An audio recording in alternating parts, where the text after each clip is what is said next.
Jaunais gads, vasaras tuvošanās – tie ir periodi, kad gribam sapurināties un sākt kaut ko jaunu. Un arī ziemas noslēgums ir laiks, kad prasās pēc pārmaiņām. Piemēram, jaunām zināšanām. Šobrīd viena no vērtīgākajām investīcijām, kas nepakļaujas nedz valūtas svārstībām, nedz citām kataklizmām, ir zināšanas. Tās atmaksāsies vienmēr un visos laikos. Taču līdzīgi kā ar naudu, kur ieteicams uzkrāt ar procentu palīdzību, arī zināšanas ik pa laikam nepieciešams papildināt. Un papildināt zināšanu krātuvi līdzēs viens no atzītākajiem izglītības un konsultāciju centriem Latvijā – Eirofortis. Latvijas Čehijas uzņēmums nevien pasniedz dažādus kvalitātes vadības kursus un seminārus uzņēmumiem, bet arī īsteno ļoti aktīvu sadarbību ar Latvijas skolām.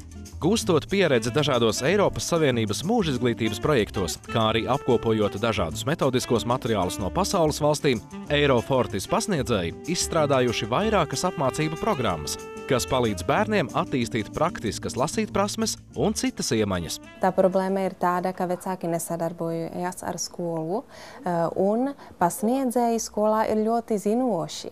Un viņi māk izstāstīt un iemācīt bērnam ļoti daudz, bet netiek atbalstītas tieši šīs kompetences un prasmes, tiek dotas zināšanas galvenokārt, un to mēs vēlētos mainīt.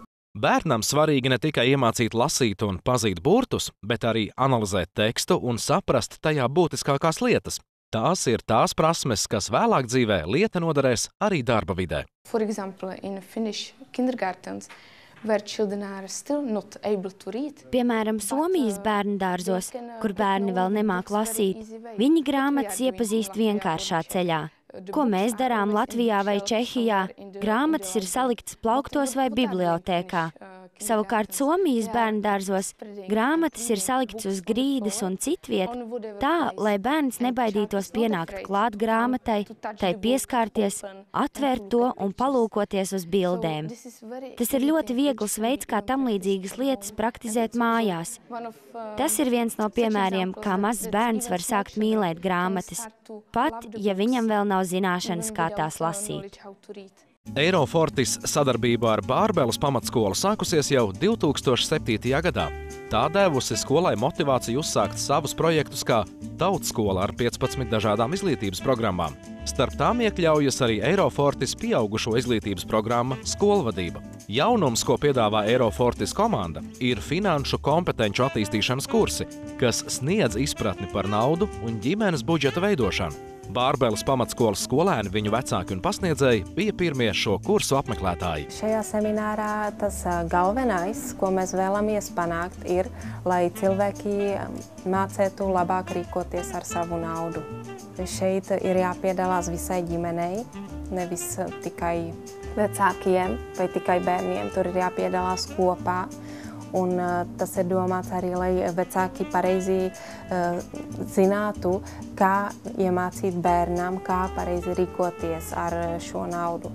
Dažādas apmācības vai kvalifikācijas celšana sākas ar vēlmi un mērķi pilnveidot savas zināšanas un prasmes. Profesionāli Eirofortis pasniedzēji, kas guvuši izglītību pedagoģijā, ekonomikā un psiholoģijā, sastādīs un izvēlēsies jums nepieciešamo mācību kursu vai semināru. Piemēram, darbinieku pašnovērtējums, motivācija, kvalitātes vadības ieviešana darba vidē, kā arī kursi, kas palīdzēs speciālistiem kļūt vērtīgiem darba tirgū. Pasniedzēju mērķis ir ar dažādām inovatīvām metodēm veicināt organizācijas izaugsmi. Savukārt, sadarbībā ar Izglītības un zinātnes ministriju, vairākām asociācijām un ārzemju augstskolām palīdz realizēt visdažādākās ieceres izglītības jomā. Apmācību ilgums atkarīgs no tēmas. Nodarbības notiek nelielās grupās, izmantojot dažādas spēles un citus metodiskos līdzekļus. Piemēram, finanšu kompetenču attīstīšanas kursos izmanto spēli, kas māca plānot ģimenes budžetu. Tā gan pagaidām ir angļu valodā un ir atceļojusi no Čehijas. Taču pat laban Eirofortis pasniedzēji strādā pie šīs spēles latviskās versijas, kas drīz būs pielāgota mūsu valsts videi.